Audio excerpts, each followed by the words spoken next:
I carefully split the chocolate bar, hearing my own heartbeat. This was our last meal. I handed a half to Jan and looked thoughtfully out the rocket's window. Space seemed endless, and we still had 7 years to fly. I couldn't imagine being in this situation. All my life I dreamed of flying into space. I was always interested in astronautics, and after school, I went to the Cosmonaut Training Center. I was the best in the class, but I still hadn't been to space once, and when I was offered to go on an expedition to Mars, I agreed without hesitation. But all the fun was ruined by Jan, my colleague. When I found out that he was going with me, I almost refused to participate. Ever since the training center, I couldn't stand the slacker, and he didn't like me. He always called me a nerd, and once he stole my test, and I almost failed the exam. And now I had to go into space with him for 7 years. It was living a nightmare. I tried to persuade management to change my partner, but they were adamant. Jan was the only one who was suitable for the expedition on medical indicators. What? He can't tell the control wheel from the handle. There was only one reason I did say no. This was my dream. I'd been going to it all my life, and I wouldn't give it up because of Jan. He wasn't happy about my company either. A few days before the flight, I stayed in the center, and I heard voices in the hallway. It was Jan. I pressed myself against the wall and listened. He loudly discussed me with his friend. They said I was such a bore, and he would die of boredom in 7 years with me. I was so pissed off. Annoyed, I returned home. I had no idea how I was going to get along with Jan. And now the launch day arrived. I saw Jan's smug face even before he went up to the rocket. We looked at each other scornfully. I was about to stop into the rocket when someone in the crowd shouted, "You need to shake hands!" With Jan? No way! But I knew from the look in Chief's eyes that it was better not to contradict him. Gritting my teeth, I shook Jan's hand. After that, we took our seats in the rocket, and the launch began. I could hear the countdown, and my heart was pounding in my chest. My dream would come true. The engine roared. While we were taking off, I only made a couple of quips to Jan. It was amazing how he finished his training. I thought he'd be kicked out on the first day. He started to say something, but then the rocket rocked. We were leaving the atmosphere. This was one of the most dangerous moments in flight. My stomach clenched with fear. If only it would work. I sank back into my chair. And just when I thought that everything was fine, the jolt was repeated. I screamed, and Jan suddenly looked at me with concern, saying that everything went well. I don't need to be taught. A couple of hours later, I unbuckled myself from my chair and headed for the dining room to eat. But when I opened the cabinets where the food was supposed to be, I was confused. They were empty. I rushed to open cabinets, drawers, rummaged through the kitchen. But nothing. My heart sank. We were left in space without food. I went back to Jan and told him in a trembling voice that we didn't have food, but he thought it was a joke and went to double check. When he returned, he was as black as thunder. Did you see it? I covered my face with my hands and slowly sank into the chair. Despair washed over me. What to do? Jan went to the onboard computer. He wanted to send a signal to Earth. Exactly. With a sinking heart, I waited for the result, but the onboard computer still didn't respond, and then the whole rocket rang out. Access error. No! I pushed Jan away and frantically tried to send messages, but each one gave me an error. Tears welled up in my eyes. I don't want to die! And then Jan touched my shoulder reassuringly. I flinched, and he said, "We can handle it." Somehow I felt better. I sobbed, "Yes, we can handle it." The first day we spent without food. I didn't even want to talk to Jan, but he suggested that we tell each other some stories to ignore the hunger. I wanted to say no, but my stomach was already howling. I nodded reluctantly. It turned out that Jan wasn't so unbearable after all. We had a lot in common, and obviously, Jan was doing stand-ups at night. I couldn't explain how he managed to make me laugh in such a situation. But the next day, the hunger became unbearable. I was dizzy from hunger, and as I got to my feet, I began to sway. Jan noticed this, and suddenly, he threw me a bar. I looked at Jan in disbelief. He just shrugged. He always carried snacks with him to class too. It used to annoy me, but now his habit saved us from starvation. But I didn't understand why he shared it with me. Jan and I had always been rivals, and then suddenly he saved me from starvation. I asked him quietly why he hadn't eaten everything himself, to which Jan rolled his eyes. We may hate each other, but not enough to let us starve to death. Wow. I didn't expect this from Jan at all, and I sincerely thanked him. Maybe he was not as bad as I thought. Although, this did not change the fact that he was a slacker. We ate the bars, but now we were terribly thirsty. I was going over the lectures in my head and then, exactly! A rocket map! I jumped up and immediately opened it. There should be a cache in the ship, in case of an emergency. And there it was! My heart began to beat faster. Maybe there was food in there. We went to the rear of the rocket and came across a small door without a handle. Jan asked irritably what I was going to open it with. With my mind, I chuckled. You shouldn't have slept in class. I entered the security code on the screen next to the door. The door should have opened immediately, but nothing happened. My palms were sweating with excitement. Did I mix the numbers? But then the door slid open abruptly. I looked at Jan with a triumphant expression. Bite me! But as soon as we entered, my joy was gone. The shelves were empty. Jan put a hand on my shoulder. It's too early to despair. We'll search everything first. Although there was no hope, we began to search the shelves, drawers, but all for nothing. I didn't hide my despair. If we could survive without food, we couldn't survive without water for more than 3 days. And then Jan, seeing my condition, just hugged me. For the first time, I didn't find this touch repulsive. On the contrary, I felt warm and comfortable, and I buried my nose in his shoulder. We stood there for a couple of minutes until Jan pulled back and looked into my eyes. I'll give you a lift. Look at the shelves under the ceiling, alright? I nodded slowly, and the next second, I was sitting on Jan's shoulder. I didn't expect to find anything, but then my eyes fell on a box. I struggled to pull it open and peered inside. My breath caught in my throat. Water! He helped me lower the box and set me down. We did it! Jan looked at me with undisguised admiration.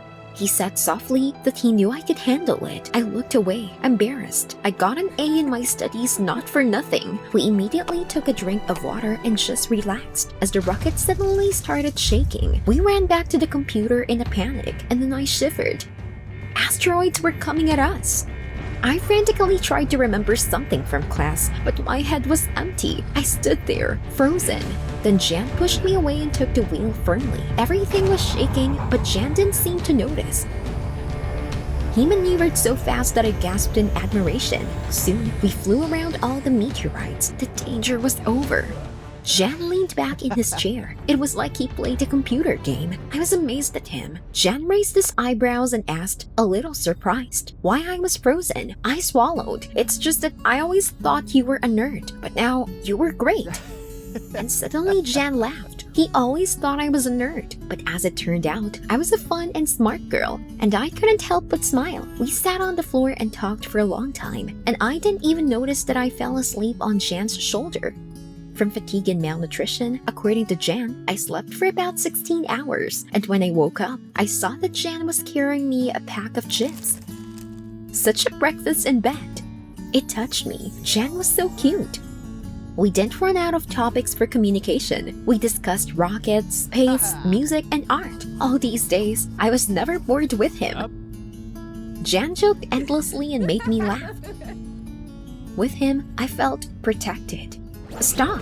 Did I fall in love with Jan? How's that for timing? If only we'd known each other sooner, instead of wasting our time in silly quarrels. At that moment, Jan came up to me. He wanted to say something, but he was interrupted by a siren. The onboard computer began to warn us about the approach to the black hole. I stared into the distance and realized with horror that a collision could not be avoided. Jan and I tried to turn the rocket around, but the computer didn't respond. And then suddenly, it crashed and blocked access to the system. That was all for sure now. I sighed and turned to Jan. Thank you for being with me all this time. You're the most amazing person I've ever met. Jan stared into my eyes for a long time, and at that moment, all the sounds seemed to fade into the background. Abruptly, he pulled me around the waist and kissed me. It was like a firework exploding inside. I looked at Jan in disbelief. The siren suddenly stopped, and the onboard computer reported that the danger was over. I didn't care about it anymore. I could still feel Jan's kiss on my lips. He whispered softly that he liked me. Tears welled up in my eyes. I like you too, Jan. He smiled, took the last bar out of his pocket, and handed it to me. That's how we ended up in this situation, and even though I hated Jan at first, I was grateful that he was the one who had gone into space with me. After all, when we lay in each other's arms and looked at the stars, I felt the happiest. And suddenly there was a round of applause. Jan and I looked around, confused. What's happening? As we ascended, the rocket door slowly opened. I didn't understand anything at all. We were in space. Jan took my hand and squeezed it tightly, telling me not to worry. But as soon as we got out of the rocket, we saw our training center. I was completely at a loss. Then the chief came up to us and smiled. We passed the test. What? It turned out that this was not a real flight, but a simulation, a training to see if Jan and I could work together. I was stunned. Stop. So this wasn't real? I immediately threw my arms around Jan's neck and hugged him tightly. We will live. Although I experienced a real horror in this simulation, my love for space had not disappeared, and a month later, Jan and I went on a real expedition. Only now I was happy to be flying with him. And 7 years alone didn't scare me a bit. And this whole thing taught me one important rule: do not waste time on quarrels. Sometimes you need to get to know a person better to understand that they are not as bad as you think they are. Did you like the video? Subscribe and like it. Support the channel. Thank you. The whole flight I thought about the wedding. I was so looking forward to it. I was bringing an expensive dress home, and my fiancé was waiting for me at the airport. To think that I was going to be a wife soon, at this thought, I almost cried with happiness. I'm so sensitive. Suddenly, I was thrown up in my chair by a sharp push. What's going on? The plane leaned heavily down. Oh my god, are we falling? I woke up on an abandoned beach. In a panic, I quickly checked myself, but I didn't think I was hurt. I looked around. There were rocks with caves and wild jungle. I was scared. I was very afraid of wild animals, and there was no sign of the plane anywhere. But where was the wreckage? That was strange. I started looking for my phone in my pockets, but there was no phone, no wallet, nothing at all. How the hell was I supposed to get in touch with my fiancé? He asked me to always be in touch. He probably was behind himself. When Craig proposed to me, my parents were happy. The rich heiress finally found her prince. Craig reminded me every day that I should be grateful to him. He chose me out of 100 girls. I was very worried, afraid not to meet his expectations. And now, my wedding was only a week away, and I was stuck in the middle of nowhere, hoping to find someone. I wandered along the beach until I noticed a guy in the distance. Hey, I'm here! I ran to him as fast as I could and used my hand gestures to tell him about the crash. Maybe he knew how to get me home.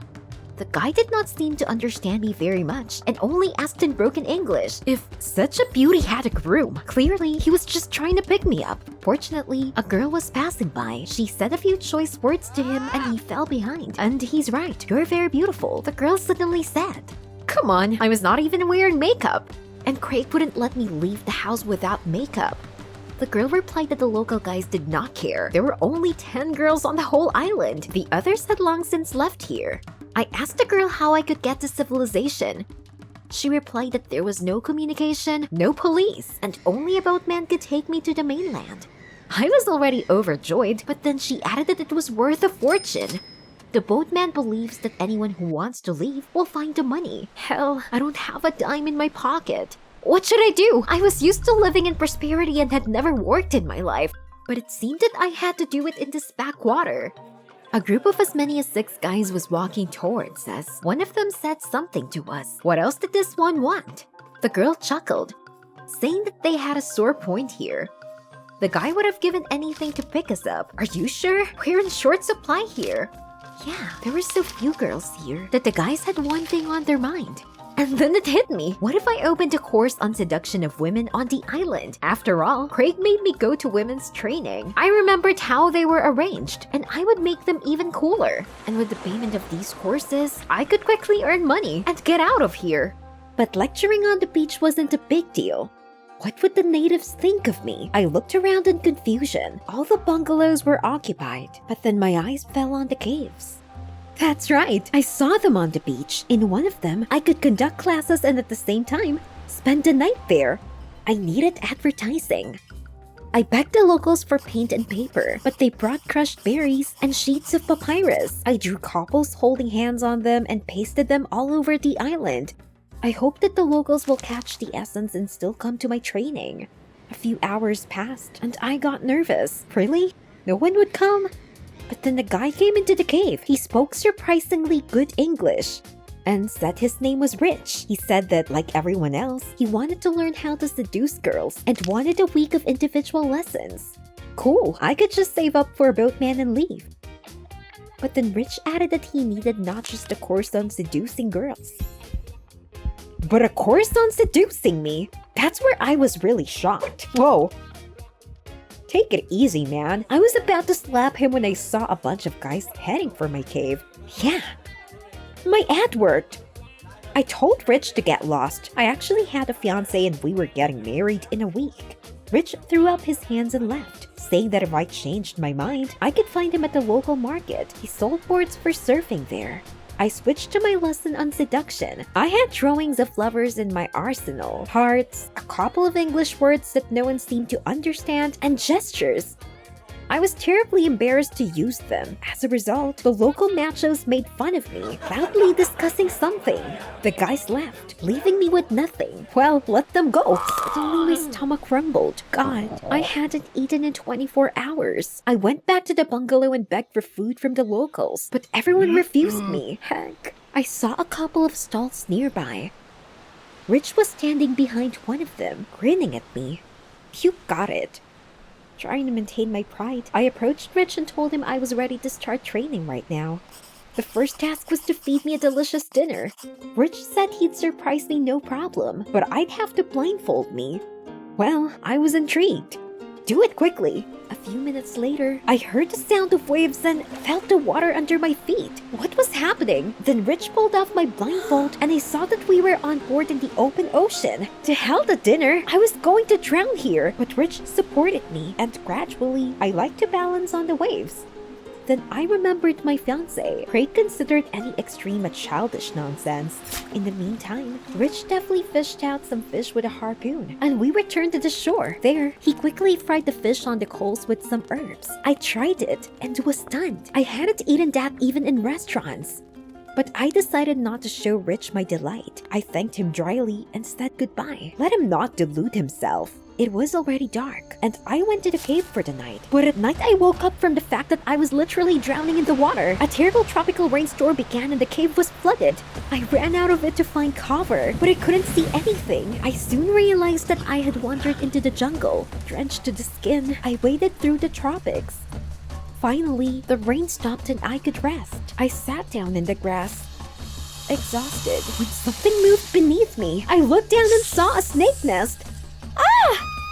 And then Rich ran up to me. He covered me with himself. Immediately, he picked up a stick and tapped on the ground. Strangely, this calmed the snakes. They began to crawl away. I wondered how Rich had gotten here, but he said he just liked to surf at night. And when he heard my cry, he immediately rushed to help. Rich carried me all the way back in his arms, and I couldn't get over the shock. I kept thinking about how Rich had rushed to my aid in the dark jungle, and suddenly I remembered about my fiancé Craig. Once I was attacked by a dog, and he just ran away. By dawn, Rich had carried me to my cave and carefully lowered me to my feet. At parting, he said that if I wanted, I could spend the night in his house. Not a penthouse, of course, but much warmer. It was so strange. It seemed to me that Rich genuinely wanted to take care of me.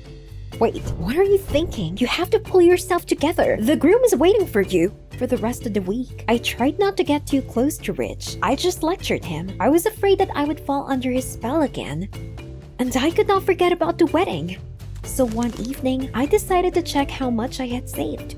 It turned out that I already had enough money. I'd even stopped counting them since I'd been with Rich. That evening, I went to the boatman's. It turned out that he found out about my successful business and raised the price twice. I begged him to change his mind, told him that I would not have time to earn so much in one day, but he was adamant. Heartbroken, I trudged to the beach and found Rich there. I told him I was willing to give him another lesson, but only if he paid me twice as much. I expected Rich to say no, but surprisingly, he paid and said that he was ready for any task. I was confused and said at random that if he knew me well, he would understand what I needed. Rich smiled and headed for the bay. I only saw him swim away behind a rock. Rich, what's going on? Where are you? I got excited and went to him in the water, but he was nowhere to be found. And suddenly, I saw him swimming towards me. Oh, you scared me. I ran over and gave him a big hug, and he took out a mother of pearl shell in the shape of a heart from behind his back.